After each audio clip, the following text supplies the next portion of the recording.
لله الذي لم يزل عالما قديرا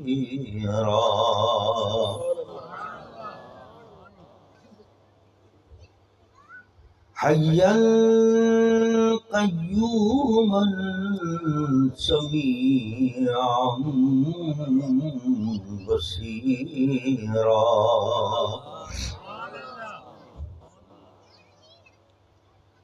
والصلاة والسلام على رسوله أرسله بالحق بشيرا ونذيرا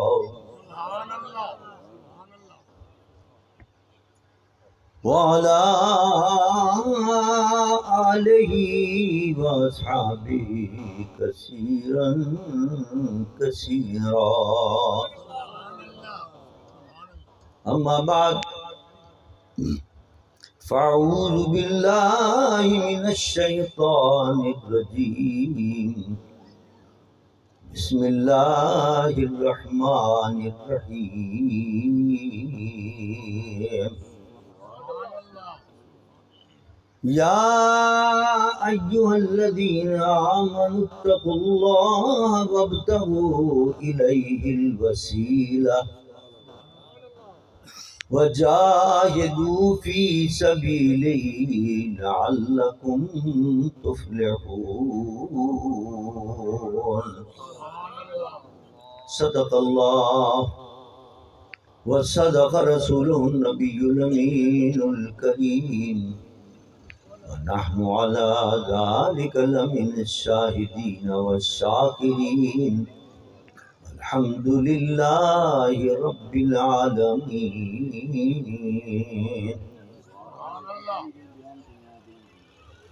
إن الله وملائكته يصلون على النبي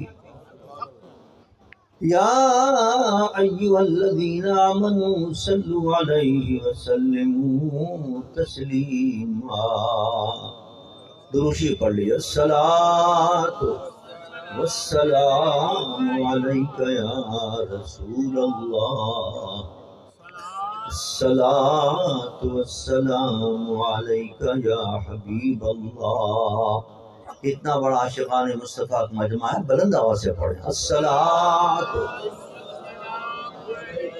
السلام عليك يا رحمة للعالمين وعلى آلك وأصحابك يا شفيع المذنبين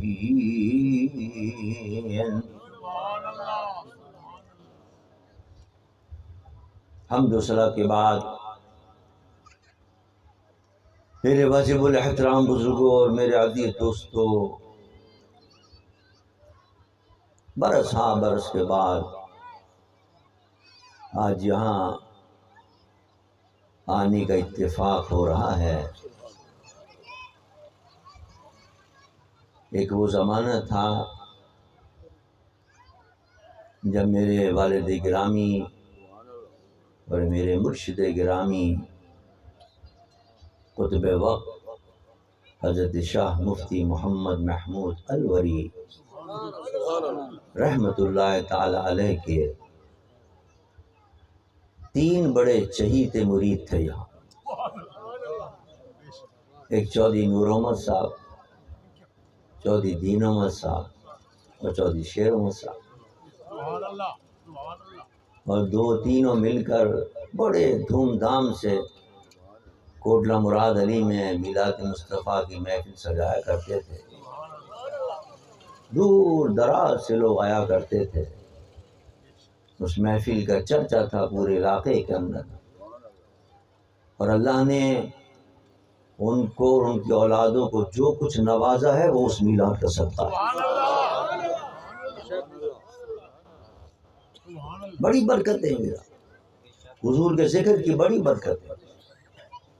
اللہ اپنے محبوب کے ذکر کے صدقے میں دامن کو رحمتوں سے مالا مال کر دیتا ہے، دنیا بھی عطا ہوتی ہے اور آخرت بھی عطا ہوتی ہے۔ آج بڑے عرصے کے بعد ماشاءاللہ ہمارے شیر احمد صاحب کے بچوں نے یہ محفل سجائی ہے۔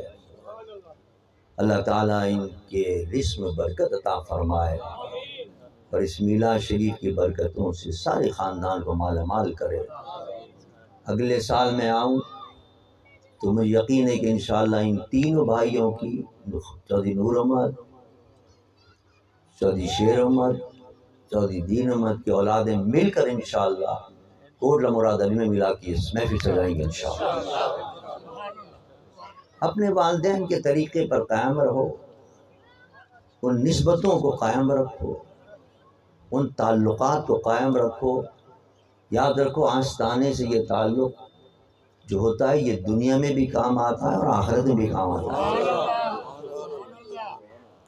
قرآن کی آیت میں نے تلاوت، اللہ فرماتا ہے یا ایھا الذین آمنوا اتقوا اللہ وابتغوا الیہ الوسیلہ۔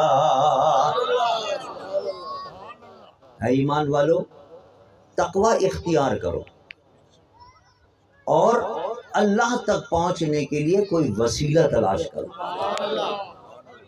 اللہ تک پہنچنے کے لیے کوئی وسیلہ تلاش کرو۔ وَجَاهِدُوا فِي سَبِيلِهِ لَعَلَّكُمْ تُفْلِحُونَ۔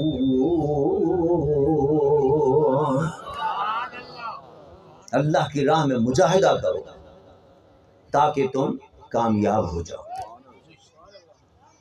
اب دیکھیے اس آیت میں اللہ نے ہمیں کامیابی کے لیے چند چیزوں کا ذکر فرمایا۔ سب سے پہلی چیز کیا ہے؟ یا ایھا الذین آمنوا، ایمان لاؤ۔ ایمان کے بغیر کامیابی نہیں، آخرت کی کامیابی۔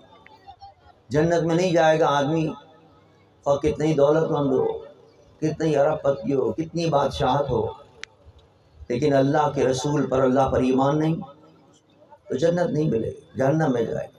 تو سب سے پہلے کامیابی کی شرط کیا ہے؟ آمنو، ایمان لاؤ۔ دوسری شرط کیا رکھی؟ یا ایھا الذین آمنوا اتقوا اللہ۔ ایمان لانے کے بعد، اپنا عقیدہ درست کرنے کے بعد، اتقوا اللہ، اللہ سے ڈرو۔ تشریف رکھیں، تشریف بیٹھے بیٹھے، میری تقریر کے دوران کوئی صاحب نہ اٹھیں، بیٹھیں۔ علماء کو آپ دیتے رہتے ہیں ماشاءاللہ، تقریروں میں اچھا کرتے ہیں، آپ دیا کریں علماء، لیکن میری تقریر بیٹھ کے آرام سے سنیں تقریر، کوئی صاحب نہ اٹھے۔ دوسری شرط کیا رکھی کامیابی کی؟ اتقوا اللہ، تقوی اختیار کرو۔ تقوی کے کیا معنی؟ تقوی کے معنی یہ ہیں کہ جتنے بھی اللہ نے حکم دیے ان احکامات پر عمل کرنا، اور جن جن چیزوں سے اللہ نے ہمیں روک دیا ان سے رک جانا۔ اس کا نام تقوی۔ نماز کا حکم دیا، روزے کا حکم دیا، حج کا، زکات، یہ سب جتنے احکامات ہیں ان پر عمل ہو، اور منع فرمایا دیکھو فحاشی نہیں کرنا، بدکاری مت کرنا، جھوٹ مت بولنا، غیبت مت کرنا، کسی کو مارنا نہیں، کسی کی دامت، جتنے بھی احکامات ہیں منع کرنے والے ان سے رک جائے آدمی، اور جن چیزوں کا حکم دیا اس پر عمل کرے۔ یوں سمجھ لیے کہ تقوی حاصل ہو گیا، وہ متقی بن گیا۔ نعرہ تکبیر، نعرہ رسالت، نعرہ رسالت، نعرہ حیدری۔ اب دیکھیں نا، ان دو چیزوں کے بعد تو کامیابی یقینی ہونی چاہیے۔ ایمان بھی اچھا ہو گیا، عقیدہ بھی صحیح ہو گیا، تقوی بھی، تقوی کے معنی سارے اللہ کے احکامات پر عمل ہو گیا، جتنے اللہ نے حکم دیے سب پر عمل ہو گیا۔ تو جب سب پر عمل کر لیا تو جنت ملنی چاہیے نا، اب تو کامیابی ملنی چاہیے۔ اللہ نے فرمایا نہیں، ابھی ایک شرط باقی، ابھی ایک شرط باقی ہے۔ مولا وہ کون سی؟ فرمایا وابتغوا الیہ الوسیلہ، مجھ تک پہنچنے کے لیے وسیلہ تلاش کرو۔ مولا کس چیز کا وسیلہ تلاش کریں؟ شاہ ولی اللہ محدث دہلوی رحمۃ اللہ علیہ، جو بہت بڑے امام اور محدث گزرے ہیں، وہ فرماتے ہیں یا وسیلہ سے مراد مرشد سے بیعت کرنا ہے، مرشد کے دامن کو تھام لو، پھر اللہ کا قرب حاصل ہوگا۔ نعرہ تکبیر، نعرہ رسالت، نعرہ رسالت، نعرہ خلافت، نعرہ حیدری۔ اور صرف وسیلہ مرشد کا پکڑنا کافی نہیں، چوتھی شرط اللہ نے وجاہدوا فی سبیلہ، جو مرشد تمہیں طریقہ بتائے اس طریقے پر چلو، لعلکم تفلحون، اب تم کامیاب اور کامران ہوتے چلو۔ اب ایک انسان یہ سوچے نہیں صاحب میں نے تو نماز بھی پڑھ لی، کسی مرشد کی ضرورت ہی نہیں ہے، کسی ولی کی ضرورت نہیں ہے، میں نے نماز پڑھ لی، روزے رکھ لیے، میں بڑا پابندی کے ساتھ حج بھی کر کے آ گیا ہوں، اور میں رات کو تہجد کی نمازیں بھی پڑھتا ہوں، اللہ فرماتا نہیں لعلکم تفلحون کی منزل ابھی دور ہے، وابتغوا الیہ الوسیلہ بھی ضروری ہے، وجاہدوا فی سبیلہ ضروری ہے، کسی مرشد کامل کے دامن سے وابستہ ہو، پھر وہ جو حکم دے اس پہ عمل کر، تب کامیاب ہوگا۔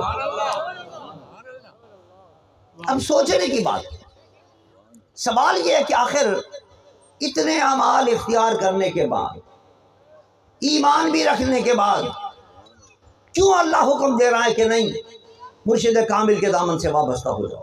اس کی وجہ کیا ہے؟ یاد رکھیے میرے دوستو، میرے آقا نے فرمایا تھا، حدیث مبارک کے اندر آتا ہے کہ ایک زمانہ آئے گا جب ہاتھ پہ انگارہ رکھنا آسان ہوگا لیکن دل میں ایمان رکھنا مشکل ہو جائے گا۔ ہاتھ پہ انگارہ رکھنا آسان ہوگا، دل میں ایمان رکھنا مشکل ہو جائے گا۔ کیوں؟ اس لیے کہ ایسے ایسے گروہ نکل آئیں گے، ایسی ایسی جماعتیں نکل آئیں گے، ایسے ایسے فرقے نکل آئیں گے، ایسے ایسے لوگ نکل آئیں گے جو تمہیں قرآن سنائیں گے، قرآن سنا کر بہکا دیں گے، تمہیں حدیثیں سنائیں گے، حدیثیں سنا کر بہکا دیں گے، تو پھر تمہارا ایمان تو خراب ہو گیا۔ اگر ایمان خراب ہو گیا تو پھر نمازیں بیکار گئیں تمہاری۔ اصل عقیدہ ہے، اگر عقیدے کے اندر ذرا سی بھی گڑبڑ ہو گئی تو پھر سارے اعمال بیکار جائیں۔ اب دیکھیں نا قادیانی، وہ کہتے ہیں ہم اللہ کو بھی مانتے ہیں، رسول کو بھی مانتے ہیں، نبیوں کو بھی مانتے ہیں، آخرت کو بھی ہم مانتے ہیں، ہم نے مسجدیں بنائی اپنی، ہم اس میں نماز بھی پڑھتے ہیں، لیکن کورٹ کا فیصلہ آ گیا، پاکستان کی قومی اسمبلی کا فیصلہ آ گیا کہ تم اسلام سے باہر۔ کیوں؟ اس لیے کہ تم حضور کو آخری نبی نہیں مانتے۔ عقیدہ خراب ہو گیا، جب عقیدہ خراب ہو گیا ایمان بھی خراب۔ اب ایمان کے ساتھ ساتھ جتنے اعمال ہیں وہ بھی بیکار چلے گئے۔ اب وہ نماز نہیں ہے ان کی، فیصلہ آ گیا سپریم کورٹ کا کہ آپ اب نماز جو عبادت کرتے ہیں اس کو کچھ اور نام دیں، نماز نہیں کہہ سکتے آپ جس جگہ عبادت کرتے ہیں اس کو مسجد نہ کہاں کریں، مسجد نہیں ہے وہاں۔ وہ کہتے ہیں ہم تو مسلمان نہیں رہے، وہ کہتے ہیں ہم مسلمان ہیں، ہم تو کیا نام ہے حج بھی کر کے نہیں، آپ حج پہ نہیں جا سکتے، اس لیے کہ آپ کا عقیدہ خراب ہو گیا۔ عقیدہ کی سب سے زیادہ اہمیت اسلام کے اندر، عقیدہ اگر گڑبڑ ہو گیا سارے اعمال بیکار چلے جائیں گے۔ اس لیے فرمایا کسی ولی کے دامن سے وابستہ ہو جاؤ، وہ تمہارے عقیدے کو بھی درست رکھے گا اور تمہارے اعمال کو بھی صحیح رکھے گا۔ نعرہ تکبیر، نعرہ رسالت، نعرہ رسالت، نعرہ خلافت، نعرہ حیدری، آستان انور شریف، آستان انور شریف۔ لیکن ولی بھی مرشد بھی کون ہونا چاہیے؟ شرطیں ہیں اس کی۔ آج کل تو جگہ جگہ مرشد بنے بیٹھے، ایک دھندا بنا لیا، ایک کاروبار بنا لیا، کچھ نہیں ملا تو جعلی قبریں بنا کے بیٹھ گئے، پتہ نہیں اس قبر کے اندر کتا ہے مرا ہوا، کون ہے اس کے اندر کوئی پتہ نہیں۔ اب لوگ آ رہے ہیں جناب، پوچھ رہے ہیں اس کو جناب، یہ پتہ نہیں یہ شخص جو بیٹھا ہوا یہ نماز بھی پڑھتا ہے یا نہیں پڑھتا۔ مرشد کے لیے ضروری ہے کہ پہلے وہ دین کا عالم ہو، علم دین اس سے پڑھا ہوا ہو، علم شریعت پڑھا ہو، اس کے بعد علم طریقت بھی پڑھا ہو، اور خود بھی وہ میرے مصطفیٰ کی سنت پر عمل کرنے والا۔ بعض ایسے بھی ہوتے ننگ ملنگ بیٹھے رہتے ہیں، نماز ہی نہیں پڑھتے، اور کہتے صاحب یہ بہت بڑے پیر ہیں، 2-4 گالیاں دیتے ہیں، ہاں یہ اور بڑا پیر ہو گیا جو 5 گالیاں دے۔ ہے میرے اور آپ کے دادا مرشد حضرت شاہ رخ الدین رحمۃ اللہ تعالیٰ علیہ ایک گاؤں میں گئے، ایک علاقے میں گئے، دورہ فرماتے تھے ہندوستان کے بعد، اکا دکا لوگ، اب تو کوئی باقی نہیں رہا ان کا دیکھنے والا۔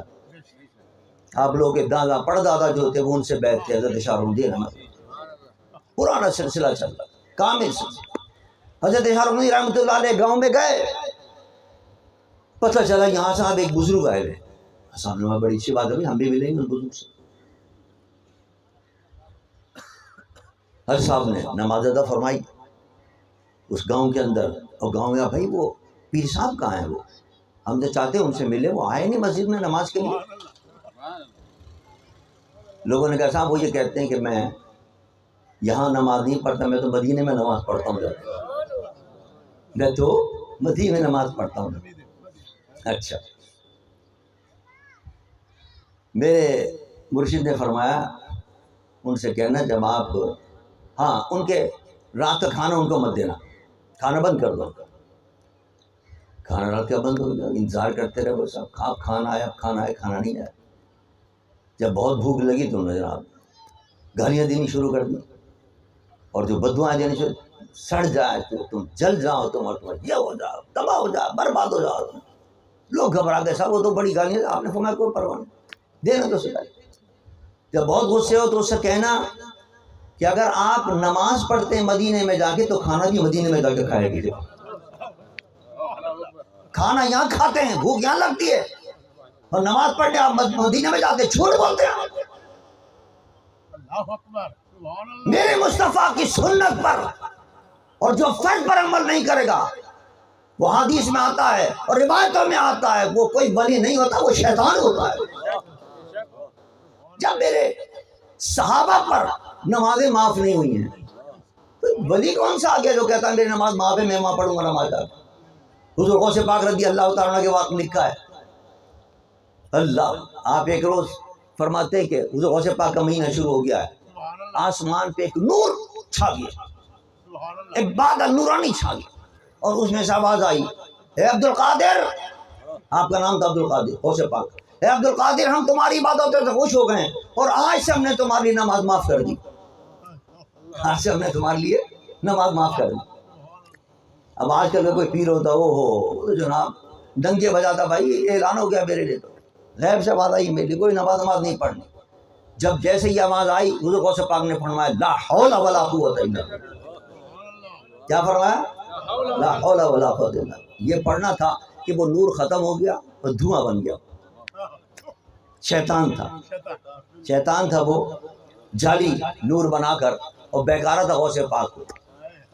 پھر اس نے آواز دی، اے عبد القادر، اس مقام پر جب پہنچے نا بہت سے ولی، تو میں نے یہی کہہ کر ان کو گمراہ کیا تھا، اور بہت سے لوگ ہمیں راستے سے ہٹا دیے، بڑے بڑے ولیوں کو، لیکن تجھے تیرے علم نے بتا دیا. آپ نے پھر پڑھا لا حول ولا قوت الا باللہ، فرمایا میرے علم نے نہیں بتایا، میرے رب کے فضل نے مجھے بتایا.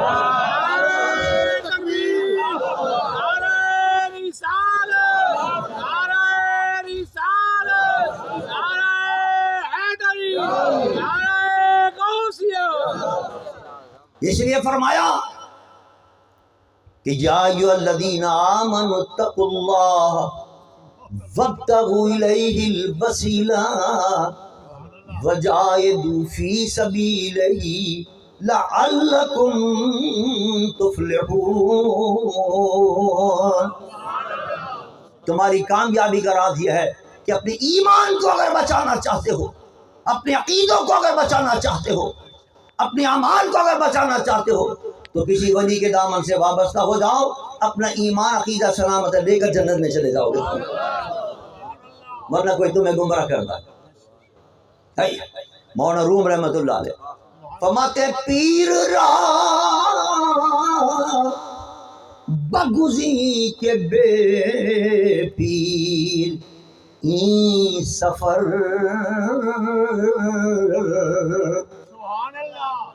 مولانا روم کون نہیں جانتا؟ مولانا روم پیر را بگزی کے بے پیر این سفر ہست پر آفت و خوف و خطر. فرماتے ہیں جب تو کسی جنگل سے جاتا ہے، بیابان سے گزرتا ہے، اس جنگل کے اندر چیتے بھی ہوں گے، بگیرے بھی ہوں گے، شیر بھی ہوں گے، پتہ نہیں سانپ اور بچھو بھی ہوں گے، کیسے کیسے جانور ہوں گے جو تجھے نقصان پہنچائیں گے. کسی ایسے ساتھی کو اپنے ساتھ لے کے چل جو تجھے بتائے گا کہ صاحب یہ راستہ صحیح نہیں ہے، ادھر راستے کے اندر سانپ بھی ہیں، اس راستے کے اندر بچھو بھی ہیں، اس راستے کے اندر شیر بھی بیٹھا ہے، اس راستے کے اندر چیتے بھی ہیں، تو جو نقصان پہنچا دیں گے۔ فرمایا یہی شریعت کا راستہ ہے اور یہی طریقت کا راستہ ہے، اس راستے پر چلنا ہے تو جگہ جگہ پر شیطان کے چیلے بیٹھے ہوئے ہیں جو تجھے گمراہ کر دیں گے۔ اس راہ کا جو رہرو ہے مرشد گرامی ہے، اس کے دامن کو پکڑ کر چل، سیدھا جنت میں چلتا چلا جائے گا۔ نعرہ تکبیر، نعرہ رسالت، نعرہ رسالت، نعرہ حیدری، حضرت علامہ ڈاکٹر صاحب جزاک الخیر محمد زبیر صاحب۔ اسی لیے ہم جو بیعت کرتے ہیں نا، کتنے ساتھی یہاں صاحب رحمۃ اللہ علیہ سے بیعت، اللہ اکبر جی میرے مصطفیٰ کی سنت ہے، حضور نے بیعت فرمایا، اور اللہ کتنا راضی ہوتا ہے بیعت ہونے والوں سے۔ قرآن کی آیت نازل فرمائی، فَمَا لَقَدْ رَضِيَ اللَّهُ عَنِ الْمُؤْمِنِينَ إِذْ يُبَايِعُونَكَ تَحْتَ الشَّجَرَةِ، اللہ راضی ہو گیا ہے ان صحابہ سے، ان مومنوں سے، اے محبوب جنہوں نے آپ کے ہاتھ پر بیعت کر لی۔ پھر کیا کیا، انعام کیا ملا؟ قرآن کی آیت سنیے، لَقَدْ رَضِيَ اللَّهُ عَنِ الْمُؤْمِنِينَ إِذْ يُبَايِعُونَكَ تَحْتَ الشَّجَرَةِ فَعَلِمَ مَا فِي قُلُوبِهِمْ فَأَنزَلَ السَّكِينَةَ عَلَيْهِمْ وَأَصَابَهُمْ فَتْحًا قَرِيبًا۔ ان کے دلوں میں جو ہے وہ بھی ہمیں پتہ ہے کہ یہ خلوص سے مرید ہو رہے ہیں، یقین کے ساتھ مرید ہو رہے ہیں، اور اللہ فرماتا محبوب ان کو یہ انعام ملے گا اس بیعت کے بعد کہ ہم نے اس بیعت کے بعد ان کے دلوں میں سکون اور اطمینان نازل کر دیا، طمانینت عطا کر دی، ان کو طمانینت سکون عطا کر دیا۔ وَأَصَابَهُمْ فَتْحًا قَرِيبًا، اور ان کو دنیا کے اندر بھی ہم فتح عطا فرمائیں، کامیابیاں عطا فرمائیں۔ پتہ یہ چلا، یہ سلسلہ چل رہا ہے حضور سے، یہ سلسلہ چل رہا ہے، صحابہ نے بیعتیں کرنی شروع کی، اس کے بعد پھر تابعین نے، پھر تبع تابعین نے، پھر اولیاء کرام اپنے نبی کے صحابہ کی سنت پر عمل پر بیعت کرتے ہیں۔ بیعت کرنے کے بعد جب انسان کا ایمان کامل ہو جاتا ہے، وجاہدوا فی سبیلہ، آگے شرط لگائی کہ خالی بیعت ہونا کافی نہیں، مرشد کے کہنے پر چلو۔ مرشد کہہ رہا ہے صاحب یہ صحیح راستہ ہے، نہیں صاحب میں تو اس راستے پر چلوں گا۔ تو پھر فائدہ کیا ہوا بیعت ہونے کا؟ طریقہ بیعت ہونے کا مقصد تو یہ ہے کہ مرشد بتائے گا سیدھا راستہ کون سا ہے، اور مرشد بھی عالم پکڑو۔ اس لیے کہ اس زمانے کے اندر جیسا کہ میں نے آپ کو بتایا، قرآن میں اللہ فرماتا ہے یضل بہ کثیرا ویہدی بہ کثیرا۔ قرآن پڑھیں گے اور قرآن کے ذریعے تمہیں بہکائیں گے، قرآن کے ذریعے، قرآن کے ذریعے ہدایت بھی ملے گی بعضوں کو، اور بعضوں کو قرآن کے ذریعے دلالت ملے گی، گمراہی ملے گی۔ اب بتائیے، قرآن تو ہدایت دینے کے لیے آیا ہے، لیکن آپ کو غلط معنی بیان کریں گے، آپ کو اس کا غلط مفہوم بیان کریں گے، اور آدمی جناب کہ وہ یہ تو واقعی قرآن میں لکھا ہوا ہے، اور آدمی گمراہ ہو جائے گا، سیدھے راستے سے بھٹک جائے گا، ایمان اپنا خراب کر لے گا۔ ایک مثال معمولی شرط کرتا ہوں، قرآن میں اللہ نے فرما دیا کہ یہ جو ہیں مردہ ہیں یہ، اور یہ مکھی بھی نہیں اڑا سکتے، یہ مردہ ہیں مکھی بھی نہیں اڑا سکتے، کوئی ان کو طاقت نہیں۔ اب یہ اللہ نے بتوں کے لیے فرمایا کہ تم جو بتوں کو سجدہ کرتے ہو، بتوں کی عبادت کرتے ہو، کافر ہو، مشرک ہو، ان کو پوجتے ہو، ان سے مدد مانگتے ہو، ارے ان کے اوپر مکھی بیٹھ جائے تو مکھی بھی یہ نہیں اڑا سکتے، یہ تمہاری کیا مدد کریں گے؟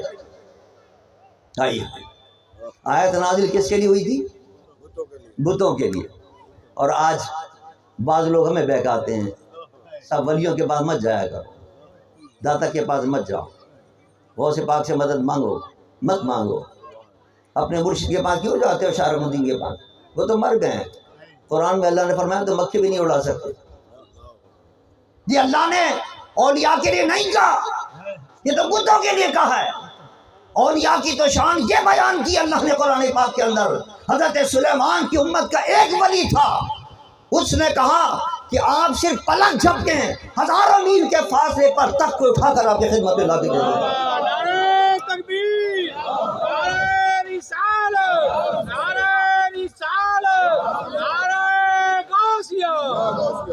ولیوں کی ایک شان، کئی شانیں قرآن میں اللہ نے بیان کی کہ میرے ولیوں کی کیا شان ہے اور کیا مرتبہ اور کیا مقام ہے۔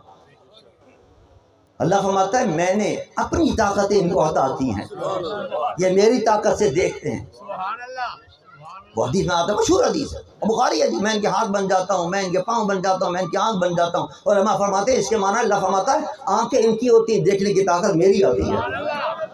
حدیث ہے یہ، نبی فرما رہے ہیں کہ ولی کے اندر ہاتھ اس کے ہوتے ہیں لیکن اس کے ہاتھوں میں طاقت اللہ کی آتی ہے۔ پھر شان یہ ہوتی ہے، علامہ اقبال کہتے ہیں کہ ہاتھ ہے اللہ کا بندہ مومن کا ہاتھ۔ اللہ کے ولی کا ہاتھ جو ہوتا ہے، اللہ فرماتا ہے میری طاقت ہے اس کے اندر۔ ہاتھ ہے، اقبال کہتا ہے ہاتھ ہے اللہ کا بندہ مومن کا ہاتھ، غالب و کارآفریں کار کشا کار ساتھ۔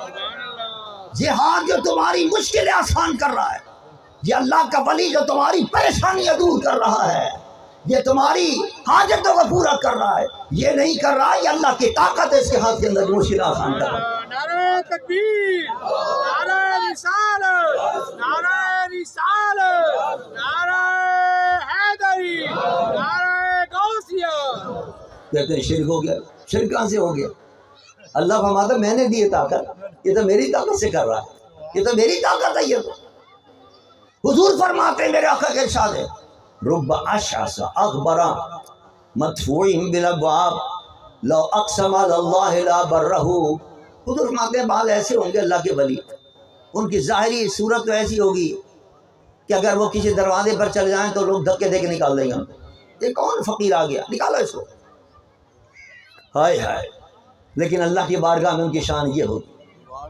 میرا آقا فرماتے ہیں اس ولی کے اللہ کی بارگاہ میں مقام یہ ہوگا لا اقسم علی اللہ لا برہ، اگر وہ کسی بات پر قسم کھا بیٹھے گا تو اللہ اس کی قسم کو پوری کر دے گا۔ یہ تو میرے نبی فرما رہے ہیں، اللہ کے ولیوں کی شان عطا کی۔ ہمارے حضرت شارق الدین ہمارے دادا کی شان یہی تھی کہ جو زبان سے نکل جاتا تھا وہ ہو جاتا تھا، جو ان کے قلم سے نکل جاتا تھا وہ ہو جاتا تھا۔ ایک بوڑھی ماں آئی خدمت کے اندر، الور کے اندر، حضور میرے بیٹے کو جیل ہو گئی ہے، کرم فرمائیے۔ حضرت صاحب رحمۃ اللہ نے تعبیر لکھ کے دیا، فرمایا اس کو جیل کے اندر پہنچا دو۔ جیل کے اندر پہنچایا، راجا مہاراجوں کی حکومت ہوتی، راجا کو بیٹھے ہوئے، جیسے ہی وہ خط اس قیدی کے پاس پہنچا ہے، بیٹھے بیٹھے محل کے اندر راجا نے کہا کہ پوری جیل کا دروازہ کھول دو، جتنے قیدی ہیں سب کو رہا کر دو۔ نعرہ تکبیر، نعرہ رسالت، نعرہ خلافت، نعرہ حیدری۔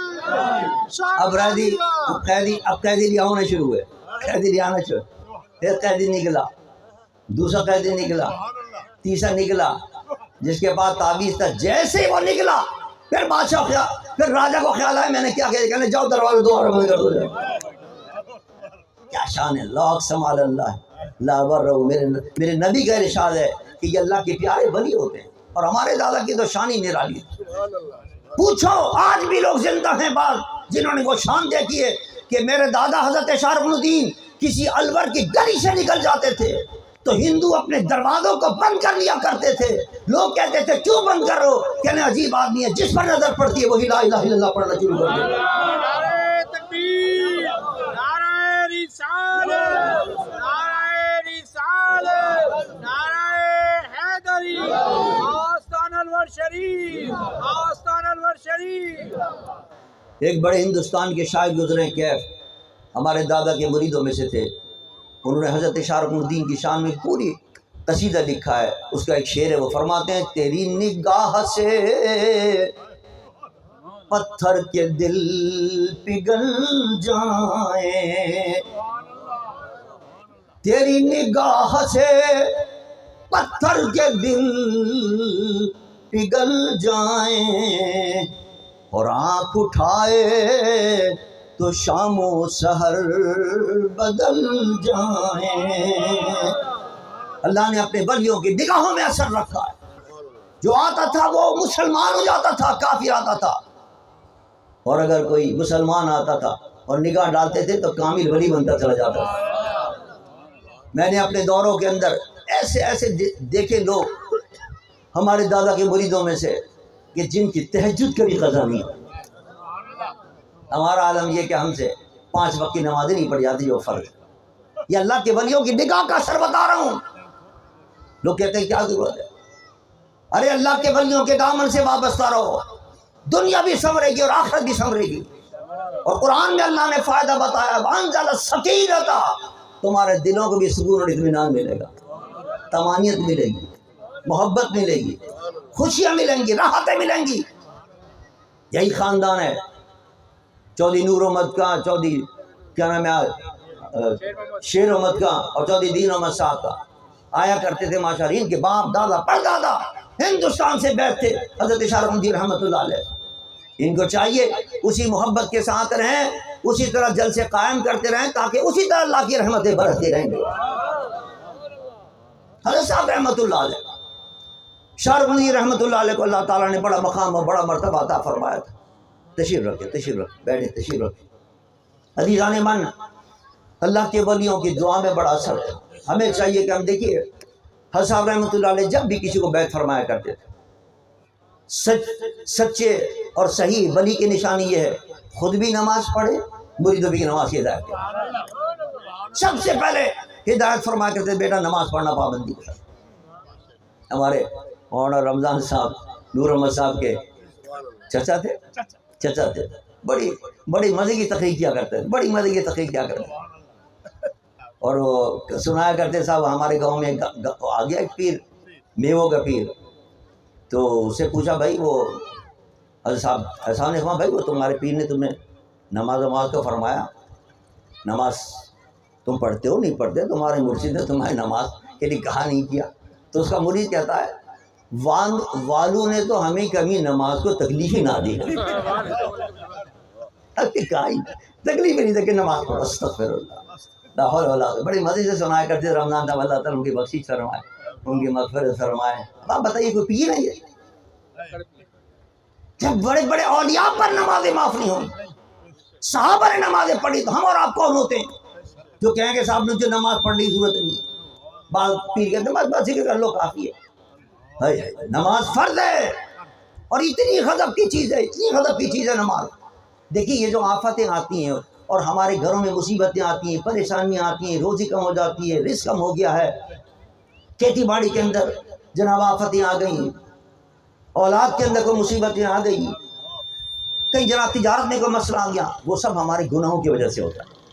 یہ قرآن میں اللہ فرما رہا ہے مکتسبت ایدیکم، تمہارے ہاتھوں کی کمائی جو مصیبتیں آ رہی، گھر میں آفتیں آئیں وہ بھی ہمارے گناہوں کی وجہ سے، ملک پر اگر کوئی آفتیں آتی وہ بھی ہمارے گناہوں کی وجہ سے آتی۔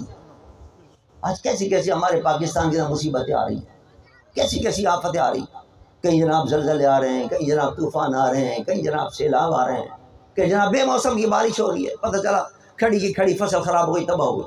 یہ الارمنگ ہوتا ہے اللہ کی طرف کہ دیکھو نمازیں تم نے چھوڑ دی ہیں، گناہوں کے اندر پڑے ہوئے ہو، عیاشیاں بدکاریاں عام ہوتی چلی جا رہی ہیں، گناہ عام ہوتے چلے جا رہے ہیں۔ چھوڑو اللہ کی طرف الارم اب بھی چھوڑ دو، تاکہ یہ مشکلیں تمہاری دنیا کی جائیں یہ بھی آسان ہو جائیں، اور قبر اور حشر کی مشکلیں بھی آسان ہو جائیں۔ اور مختلف گناہوں کی مختلف سزائیں ہوتی ہیں۔ حدیث میں میرے پاس وقت نہیں کہ میں آپ کو تفصیل بتاؤں، فرمایا کہ یہ گناہ کیا تھا اس قوم نے، اس پر یہ عذاب نازل ہوا، یہ گناہ کیا تھا یہ عذاب نازل ہوا، فلاں گناہ کیا تھا فلاں عذاب نازل ہوا۔ اور بعض گناہ ایسے ہوتے ہیں کہ جس کی وجہ سے اللہ تعالیٰ ظالم حکمراں مسلط کر دیتا ہے۔ آج ہمارے ملک کے اوپر ظالم حکمراں مسلط ہے، ہوش نہیں ہے جن کو کہ کس طرح غریب مر رہا ہے، روٹی ان کو میسر نہیں ہے 2 وقت کی، بھوکے بچوں کو اپنے وہ نہیں دے سکتے روٹی، تو جا کر وہ خودکشیاں کر رہے ہیں اور اپنے بچوں کو جو گولی مار کے مار رہے ہیں کہ ہمارے پاس پیسہ نہیں ہے، ہمارے پاس کھانے کو نہیں ہے، کس طرح کھلائیں گے ہم بچوں کو؟ کیا جواب دیں گے یہ اللہ؟ اور اس سے بڑا ظلم یہ تو پاکستان میں ظلم کر رہے ہیں، وہاں فلسطین کے اندر ظلم ہو رہا ہے مسلمانوں کے، کس طرح بچوں کو مارا جا رہا ہے، کس طرح مسلمانوں کا خون بہایا جا رہا ہے، چاروں طرف سے محاصرہ کر لیا ہے، چاروں طرف سے محاصرہ کر لیا یہودیوں نے، اور محاصرہ کرنے کے بعد کہہ رہے ہیں اب نکلنے بھی نہیں دیں گے۔ ایک راستہ کھلا ہوا تھا مصر کا، مسلمان ملک تھا، وہ بیچارے ڈر کے ادھر سے جانے لگے تو مصر نے اپنا دروازہ بند کر دیا کہ نہیں ہمارے پاس آنے کی ضرورت نہیں، یہیں مرو تو۔ کیسے ظالم! 57 ملک ہیں اسلامی، وہ کسی ایک کے حکمران کو توفیق نہیں ہوتی کہ ان غریبوں کی مدد تو کریں، ان مظلوموں کی مدد کریں، جا کر اجتماعی عذاب کو دعوت دے رہے ہیں، اللہ کے غضب کو دعوت دے رہے ہیں۔ بڑی خوشی ہوئی تھی جناب جب یہ سنا تھا کہ 40 ملک اسلام ہیں، اسلامی ممالک ہیں، ان کی سب کی فوجوں نے متحد ہو کر ایک اتحاد بنا لیا ہے، اور اس اتحاد کا سربراہ کس کو بنا ہے؟ ہمارے پاکستان کے سابق chief of army staff Raheel Sharif صاحب۔ اور زیادہ خوشی ہوئی کہ اللہ نے پاکستان کو یہ مقام عطا کیا ہے کہ اس کے سربراہی جو ان کی فوجوں کی سربراہی، ایک نہیں 40 ملکوں کی فوجوں کی سربراہی ہمارا سابق چیف آف آرمی اسٹاف کر رہا ہے راحیل شریف صاحب۔ آج فلسطین کے اندر سے آوازیں آ رہی ہیں، کہاں ہے راحیل شریف صاحب؟ کہاں ہے پاکستان جس کو اللہ نے ایٹمی طاقت عطا کی؟ ایک وہ دھمکی دے تو اس کی جناب پھونک نکل جائے گی اسرائیل کی، اور ہمیں وہ کیا نام ہے کم سے کم جو دھماکے کر رہا ہے، کم سے کم جو حملے کر رہا ہے وہ حملے تو بند کر دے گا، پانی تو کم سے کم لے جانے دے گا، کم سے کم اتنا تو کر لو۔ پانی نہیں لے جانے دے رہے، پیاس سے مر رہے ہیں، وہاں بھوک سے لوگ مر رہے ہیں، دوائیں وہاں ختم ہو گئی ہیں، اور سارے خاموش بیٹھے ہوئے۔ وہ آئی سی کا کل اجلاس ہوا ہے، بہت بری بات ہے، ایسا نہیں ہونا چاہیے، اچھا نہیں کر رہا ہو، اچھا نہیں کر رہا، یہ تو دنیا کو پتہ چل رہا اچھا کر رہا، تم نے کون سا تیر مارا ہے یہ کہہ کے کہ اچھا نہیں کر رہا۔ غیرت ختم ہو گئی ہے، ہمت ختم ہو گئی ہے، اللہ کے عذاب کو دعوت دے رہے ہیں، اللہ کے عذاب کو دعوت دے رہے ہیں۔ امت مسلمہ کس طرح اس کا خون بہایا جا رہا ہے، وہ اقصیٰ کی زمین جہاں سے میرے مصطفیٰ کو اللہ نے معراج عطا فرمائی، وہ اقصیٰ کی مسجد جہاں میرے مصطفیٰ نے سارے انبیاء موجود تھے اور ان انبیاء کی امامت فرمائی تھی میرے مصطفیٰ نے۔ وہ سرزمین آج مسلمانوں کے خون سے رنگین ہو گئی، لیکن کوئی مدد کو پہنچنے والا نہیں۔ ادھر امریکہ آ گیا اس کے مدد، ادھر یہودی آ رہے ہیں مدد کو، ادھر ہندوستان چیخ رہا ہے مارو ان کو اچھی طرح مسلمان، اور مارو ہم تمہارے ساتھ ہیں۔ ہم مسلمان خاموش بیٹھے ہوئے دیکھ رہے ہیں، اپنے مسلمانوں کو شہید ہوتا ہوا دیکھ رہے ہیں۔ کل قیامت کے دن جواب دیں گے، یہ اللہ کے عذاب کو دعوت دے رہے ہیں۔ عزیزان ایمان، یہ ہمارے نام عمل کی سزا۔ پاکستان میں کوئی ظلم ہو اور پاکستان کے اندر ظالم حکمراں مسلط ہو، یا پوری دنیا کے اندر یہ ظالم حکمراں مسلط ہو، یہ ہمارے نام اعمال کی سزا ہے۔ اگر ہم نماز پڑھتے، اللہ کے احکامات کی اطاعت کرتے، روزے کی پابندی کرتے، ہم جناب اپنے وقت کے اوپر زکوٰۃ ادا کرتے، کتنی فصلیں، کون کون لوگ ہیں جو اپنی فصلوں کے اندر سے عشر ادا کرتے ہوں؟ حرام ہو جاتی ہے ساری فصل اگر آپ نے غریبوں کا حق اس میں نہیں دیا تو۔ اللہ نے فرمایا 10واں حق ان کا غریبوں کا دے دو ان کو، پھر تمہاری ساری فصل جو پاک ہو جائے گی تمہاری۔ لیکن ہمیں اتنی توفیق نہیں ہوتی، 10 بھی نکالنا گوارا ہمیں نہیں ہوتا کہ اپنی فصل کو تو پاک کر دیں، اپنے بچوں کو حلال غذا تو کھلائیں، حرام غذا کھلا رہے ہیں ہم اپنے بچوں۔ عزیزان ایمان، یہ وقت ہے کہ اپنے گناہوں سے توبہ کریں، اللہ کی بات کریں، سچے دل سے توبہ کریں۔ اور یہ نماز ایک ایسی عمدہ چیز ہے کہ پچھلے سارے گناہوں کو معاف کر دیتی ہے اور اللہ کی بارگاہ میں معاف کروا دیتی ہے اور اگلے گناہوں سے بچا لیتی ہے۔ اس دور میں گناہوں سے گھسنا بڑا مشکل ہو گیا ہے، ہر ایک کے پاس موبائل موجود ہے، موبائل میں کیا کچھ گندگی نہیں ہوتی، انٹرنیٹ پر کیا کچھ گندگی نہیں ہو رہی ہے۔ حکومت کی ذمہ داری ہے بند کرنے کی، نہیں کرتے بند، اس لیے کہ IMF کا آرڈر ہے کہ فحاشی پھیلاؤ، عریانی پھیلاؤ، بدکاری پھیلاؤ پاکستان کے اندر۔ الحیاء من ایمان، میرے مصطفیٰ نے فرمایا حیا ایمان ہے۔ وہ کہتے ہیں حیا نکال دو تاکہ ان کا ایمان ختم ہو جائے۔ ہر وقت جو سے جذبے میں یہ آ جاتے ہیں، ان کا جذبہ ختم کرو، اور ختم ہوگا بدکاری سے، بے حیائی سے۔ عام کر دو پاکستان کے بدکاری، کتنی عام ہو گئی۔ کہیں جناب آپ کے قریب میں اسلامی یونیورسٹی کے اسکینڈل سامنے آ رہا ہے، کوئی ایک اسلامی یونیورسٹی نہیں ہے یہ، پاکستان کے جس اسکول میں آپ جائیں، جس کالج میں جائیں، جس یونیورسٹی میں جائیں، کہیں نہ کہیں اب گندگی آپ کو ملے گی۔